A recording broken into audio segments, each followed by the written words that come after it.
Bismillahirrahmanirrahim. Assalamu alaikum wa rahmatullahi wa barakatuh. Peace be upon you, brothers and sisters. Welcome back to the Muslim Commerce channel.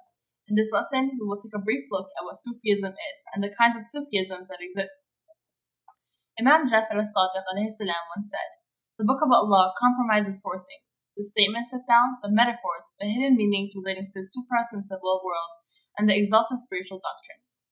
The literal statement is for the ordinary believers. The metaphors are the concern of the elite. The hidden meanings pertain to the friends of God. The exalted spiritual doctrines are the province of the prophets." The above hadith is a complicated one. It takes some effort to read and reread until one gets a good idea as to what it is talking about. But to make his message short, what the Imam is telling us is that Islam's teachings, and particularly the Quran, has a multi-layered meaning.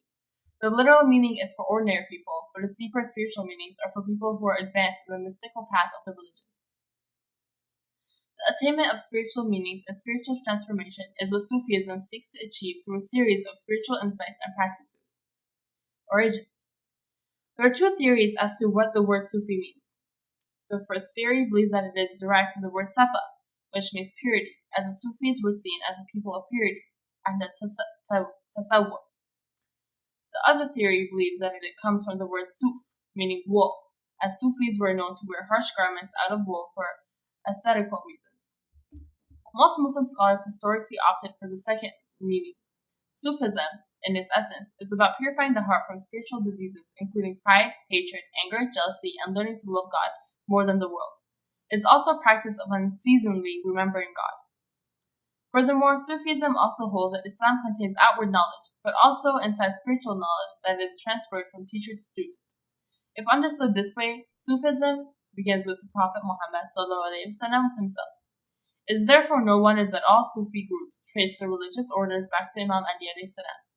They trace it back to Imam Ali alayhi salam as he was the first man to transfer and teach the Prophet ﷺ's teachings on inner purification, inner spiritual knowledge to the public after the Messenger of Allah subhanahu wa ta'ala's death.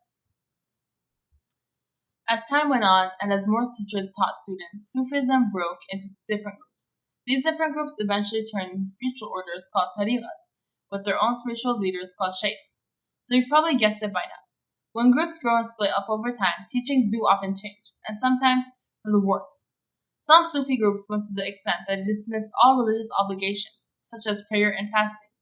It is these groups that prompted our sixth Imam Jafar al-Sadiq to disavow and reject them. Even today, you will find these two groups of Sufis, one which abides by the religious obligations and duties of Islam, and others who don't. But if you understand the origin of Sufism, you will see that the Sufism of the Prophet was one with religious obligations. So, didn't Imam Ali alayhi salam and the Prophet himself pray and follow Islamic law? So if you want to find true Sufism, one that is unadulterated, you can find it in the teachings of the al-Bayt alayhi salam. Practices. Sufi practices vary widely, but there are two practices that are essential to Sufism: dhikr and muraqabah. Dhikr means remembrance, as a remembrance of God. The practice of dhikr is central to Sufism. The remembrance of God is supposed to be an unceasing act. So how do they do it? Dhikr is in two forms. Number 1, remembering the God by reciting one of his 99 names throughout the day. This is often done with prayer beads, called the subha or mesbah. Dhikr can also be reciting Quran or sending blessings upon the Prophet Muhammad ﷺ and his family alayhi salam.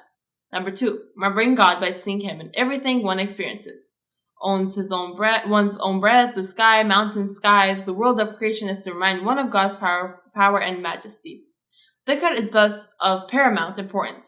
In one hadith from the Messenger of Allah subhanahu wa ta'ala, he is reported to have said to his companions, "Shall I tell you about the best of deeds? You must be the most pure in the sight of your Lord, about the one that is of the highest order and is far better for you than spending gold and silver, even better for you than meeting your enemies in the battlefield, where you strike at their necks and they at yours." The companions replied, "Yes, O Messenger of Allah." He said, "It is the remembrance of Allah, dhikr." In another hadith, he is also reported to have said, "People will not sit in an assembly in which they remember Allah without the angels surrounding them, mercy covering them, and Allah, mentioning them among those who are with them." The other practice is that of muraqabah, which means to watch over oneself. Muraqabah is when a person watches over himself or herself, making sure to purify the heart and to keep it away from spiritual diseases, such as the ones we mentioned before, that is pride, anger, jealousy, and so on. Muraqabah is also taking lessons from the world to help one in the spiritual path. As the seventh Imam, Imam Musa al-Kazim once said, every single thing your eye sees contains a lesson. In a state of muraqabah, the world is your spiritual university. You take from it what benefits your soul, and you leave that which corrupts it. In this sense, it is a state of constant and vigilant meditation. Until next time, thank you for watching. Assalamu alaikum wa rahmatullahi wa barakatuh.